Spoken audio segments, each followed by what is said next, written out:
Magandang araw mga kabarya. Welcome back at OMG TV channel. Ngayon mga kabarya, i-share ko sa inyo itong mga 1 piso.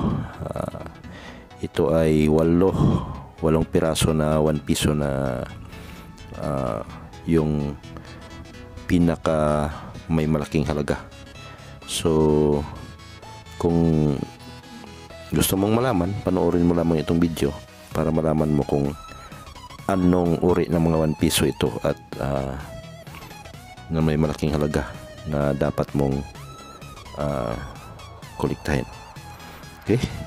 So kung bago ka pa sa aking channel, huwag kalimutan mag-like, share, comment, subscribe, and pinutin mo na rin yung notification bell para lagi kang ma-update sa susunod pa na mga video. Okay? So ito yung una mga kabarya, ang ating 1 piso na isa sa may pinakamalaking halaga.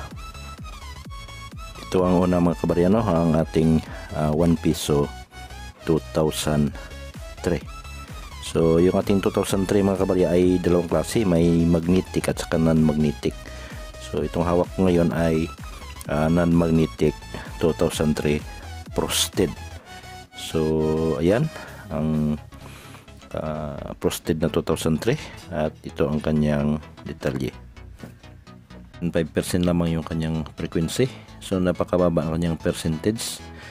KM number 269A.1, naka normal letters frosted. So yan mga kabarya, no? Ang isa sa mga 2003 na may malaking halaga. So yan ay frosted na 2003 at isa rin yan sa ating mga hard to find. So kung gusto nyong magbinta ng mga mahal na barya, ay ito talaga yung 2003 na frost ang inyong hanapin. So ayan ang palatandaan sa frost, yung kanyang likuran. Pag inikot mo ay parang may kulay na iikot din. So yan ay frost. So sa harapan na hindi masyado mapansin kasi medyo may kalumaan na rin itong 2003 mga kabarya. Okay, so yan ay isa rin sa may napakamahal na halaga. Ang 2003 na ito mga kabarya ay may isa rin sa pinakamahal, no, na halaga. So sa collector's value nito mga kabarya ay depende lang sa offer ng ating mga collector kung magkano din ang kanilang kuha. Yung price naman niya sa online mga kabarya ay napakalaki talaga. Ayan, ating tingnan. So ito ang kanyang price online mga kabarya, 2003 BSP 1 piso non-magnetic frosted type, 10,000 PHP. So napakalaki ng kanyang halaga, umabot sa 10,000 PHP isang piraso. So ang price na yan mga kabarya ay galing sa eBay. So yan ang mga selling price ng eBay. Okay, next. So ito, no, yung next natin ay year 2005. So alam naman nating lahat na itong 2005 ay isa sa pinakamahal sa 1 piso. Ito ay hard to find. So ayan, 2005 KM number 269A. Dato normal letters, 1.1% lamang yung kanyang percentage. Verify niya sa numista ay 778.34 pesos. So napakalaki mga kabarya, no, ng ating hard to find na 2005. Dito pa lang sa numista mga kabarya ay enough na, no, ang kanyang price, 778.34 yung verify. Lalo pa yung uncirculated mga kabarya ay medyo mas malaki pa rin yung offer ng ating mga collector. So ang price nating titingnan niya mga kabarya ay yung offer ng ating mga buyer collector, kung magkano rin ang kuha nila sa ganitong klaseng mga barya. Okay, no mga kabarya, ang price ng collector's price mga kabarya sa 2005 na 1 piso ay nasa 500 to 1,000 yung kuha ng ating mga buyer collector. So napakalaki din nun yung kanilang kuha. So isa na ito sa pinakamahal mga kabarya, itong ating 1 piso na 2005. Ito ay ang unang hard to find. Okay, ang next naman mga kabarya ay 1 piso 2008. So itong 2008 na hawak ko mga kabarya ay ito yung hard to find na 2008, ang frosted na 2008.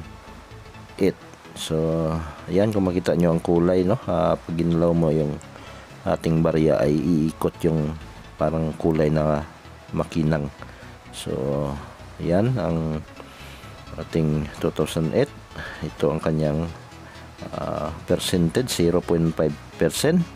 So ayan sa KM number 269A dato, naka bold letter siya mga kabarya at frosted. So ayan, no.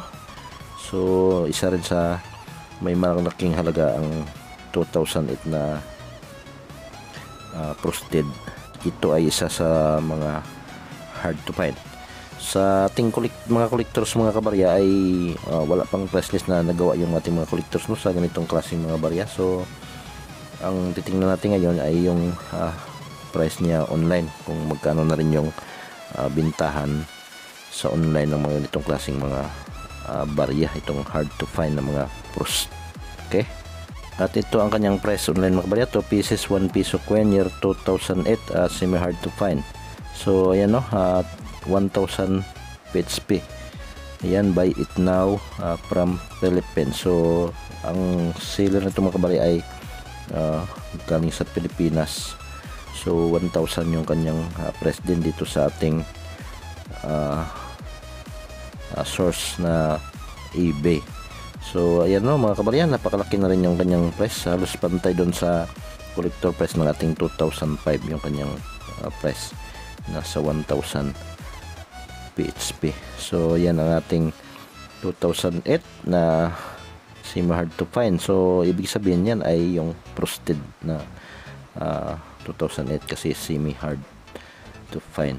Okay, so ang next naman mga kabarya, itong ating 2010. So yung ating 2010 ay mayroon ding semi hard to find, no, or hard to find. Itong 2010 na yung kanyang likuran ay reverse die 3. So mahirap talaga hanapin itong mga kabarya, itong 2010 na reverse die 3. So yan ang reverse die 3 kung makikita nyo. So pag mayroon kayong 2010 na ang kanyang likuran ay die 3, so ibig sabihin yan, yun na yung hinahanap natin na hard to find. So yan ang price naman ito niya mga kabarya sa ating collector's price ay tulad din nung isa kanina, no, hindi pa nagawa ng price list. So kung may ganito kayo ay siguro depende na lang sa inyo kung magkano ang binta nyo, kasi hard to find naman yan. So siguradong may mataas na halaga yan. So ang ating titingnan naman ngayon ay yung price online, kasi wala pa tayong price list sa mga ganitong klaseng mga hard to find. So hanapin natin doon sa ating palaging pinupuntahan ng mga source para may ipakita tayo na kung magkano na talaga yung bintahan sa ganitong klaseng mga barya. Okay, so ito na yun mga kabarya, dalawang price yung nakita natin doon, no? Itong isa ay normal lamang yung kanyang price, Philippine coin 1 piso 2010. So yan, 350 to isang piraso. Yung isa naman mga kabarya, 1 piso 2010 rare coin extra metal BSP coin series. So 30,000 yung kanyang price, napakalaki mga kabarya, 30,000 PHP. So ito ay error na 2010. So extra metal yung kanyang error. Okay, so yan mga kabarya yung ating price galing sa eBay. Okay, so next naman ay 2013. 2013 mga kabarya ay napakarami yung common na 2013, ngunit ang hinahanap natin ay yung 2013 na frost. So itong sample ko mga kabarya ay hindi ito frost, So ito ay ano lamang, no, die 3 lamang. So ayan ang hinahanap natin, 2013 KM number 269A, dato bold letters, reverse 3 frost, 0.3% lamang yung kanyang percentage. So yan ang hinahanap natin na napakalaki ng kanyang price sa mga ganyang klaseng mga hard to find mga kabarya, kasi napakaliit ng kanyang percentage, no, sa kanyang mintage, 0.3% lamang. So napakaliit talaga. So pag makahanap ka ng ganyan ay talagang napakaswerte mo kung may makuha ka ng ganyan sa ganyang kadaming percentage, no, sa kanyang kaliit lamang ng kanyang percentage. Pag may makuha ka pa ng ganyan ay napakaswerte mo talaga. So ngayon ay puntahan din natin yung price niya online, kung magkano na rin ang bintahan sa ating 2013 reverse 3 frost. So ayan, no, mga kabarya, ang price ng 2013 na 1 piso. Ang nakuha natin ay common 2013. So wala tayong nakuhang price ng frosted. Ang price niya sa common, mga kabarya, ay nasa 100.59 PHP. So yan, no, tulad ng sabi ko kanina, wala pang nagawang price list yung ating mga buyer collector. Okay, so next naman ay 2014. Ang 2014, mga kabarya, ay ganun pa rin, no, ang ating kailangan hanapin. Yung isa sa mga semi hard to find or hard to find ay yung frosted na 2014. So ito KM number 269, dato bold letters, reverse 3 frost. So ito ay hawak ko ay reverse 3 lamang. So hindi siya frost, mga kabarya, ngunit ito ay bio. Ang ibig sabihin ay brilliant uncirculated. So napakaginang rin, parang frost din tingnan. Pero yung kailangan talaga nating makuha na 1.1% lamang yung kanyang percentage sa 2014 ay yung frost reverse 3 na 2014. So yan, no, ito ay wala ring price list sa mga collector. So ating puntahan yung price niya doon sa online. Ito na yun, mga kabarya, no, ang 2014 natin, yung price niya galing sa eBay. So ayan, 1 piso 2014, error when frost exists metal on mouth and chain of Osirisal. So ayan, 1,200 ang kanyang price. So tamang-tama, no, frosted siya, ngunit ay error. So yan lang yung price na nakuha natin. Pag error ay malaki talaga yung kanyang halaga, 1,200 PHP. So yun ang ating 2014 na hard to find. 1.1% lamang yung kanyang percentage sa kanyang frequency. Okay, so next naman, mga kabarya, ay itong ating 2015. So itong hawak ko na 2015 ay siguradong frosted. So ayan, tingnan nyo, mga kabarya, napakaganda ng kanyang kulay.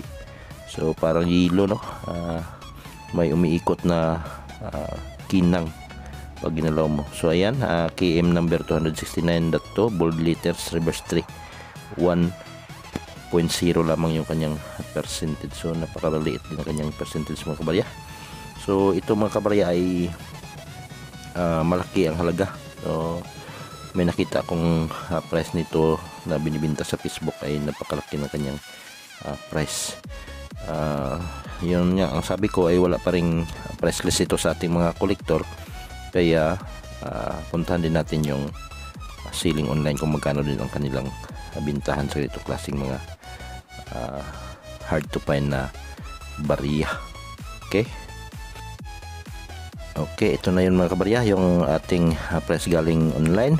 Error Philippines 2015 BSP 1 piso bust image of Osirisal has no silver metal. So ayan, no, 7,500 ang isang piraso sa error na 2015 na frost.